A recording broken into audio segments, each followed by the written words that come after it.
তোমালোকৰ সেই প্ৰজাবিলাকক তোমালোকে যাক লৈ ৰাজনীতি কৰি আছা, যাক লৈ তোমালোকে লেবেল দি আছা, তেওঁলোকক তোমালোকে কণ্ডম দিয়াৰ ব্যৱস্থা কৰা আৰু 4-5 জনীকৈ মানে মাইকী মানুহ বিয়া কৰোৱাটো তোমালোকে বন্ধ কৰা। তাৰপিছত জাতিটো নিজে লাইন লাগি যাব। অসম আমাৰ হয়, এইখন আমাৰ পৈতৃক আমাৰ জাতীয় ভূমি এইখন।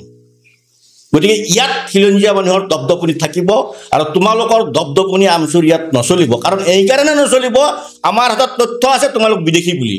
তোমালোকে যি মানচিত্ৰ দেখুৱাই আছা যে আমি ভাৰতৰ নাগৰিক, সেই মানচিত্ৰ অসমৰ ক্ষেত্ৰত প্ৰযোজ্য নহয়। কাৰণ অসম এখন স্বাধীন দেশ আছিল মই অলপ আগতে কোৱাৰ দৰে। আৰু অসম আহোম ৰাজত্ব কালত তোমালোকৰ আমাৰ আহোম ৰাজত্ব কালৰ সেই যিখন মানচিত্ৰ, তাত তোমালোকৰ বংগদেশৰ কোনো অৱস্থিতি নাই।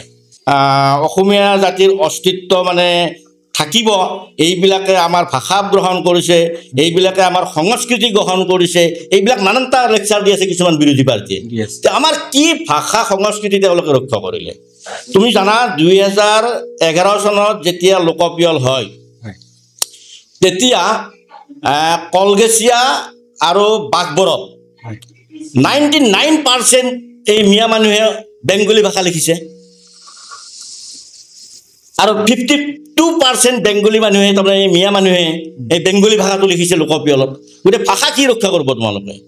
গতিকে অসমীয়া ভাষা কোনেও নেতচত কৰিব নোৱাৰে। অসমীয়া ভাষা এনেকুৱা এটা ভাষা, তাৰ নিজৰ শক্তিৰে সি বৰ্তি থাকিব, কাৰো অনুগ্ৰহত নহয়। এতিয়া মানে সন্দেহজনক নাগৰিক বুলি ক'লেও সিহঁতে লাজ পায়।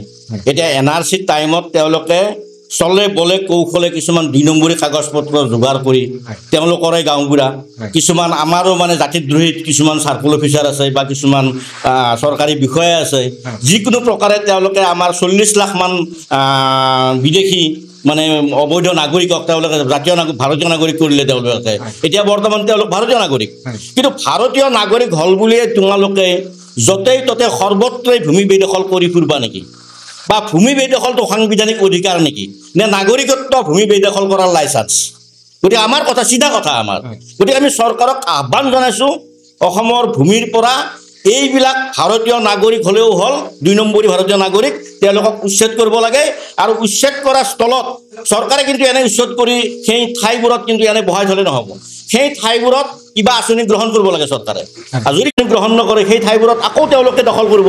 আজি বিজেপি গভৰ্ণমেণ্ট আছে, কাইলৈ কংগ্ৰেছ গভৰ্ণমেণ্ট আহিব, তেতিয়া সেই ভূমিবিলাক তেওঁলোকে আকৌ ল'ব। গতিকে সেই ভূমিবিলাকত চৰকাৰে এটা বৃহৎ আঁচনি গ্ৰহণ কৰিব লাগে। যেনেকৈ আমাৰ পদ্ম হাজৰিকাৰ গৰুগুটিত যেনেকৈ আমাৰ কৃষি প্ৰকল্প গঢ়ি উঠিছে, আৰু এই ভূমি উচ্ছেদ কৰা ঠাইবিলাকত কৃষি প্ৰকল্প গ্ৰহণ কৰিব লাগে বা ইণ্ডাষ্ট্ৰি হ'লেও বঢ়াই দিব লাগে। মুঠৰ ওপৰত উচ্ছেদ কৰা ঠাইত চৰকাৰৰ ফালৰ পৰা বৃহৎ আঁচনি এটা গ্ৰহণ কৰিব লাগে। যিকোনো খবৰ আৰু বিজ্ঞাপনৰ বাবে যোগাযোগ কৰক 7896121996, লগতে 7002537271 আৰু 9854011916।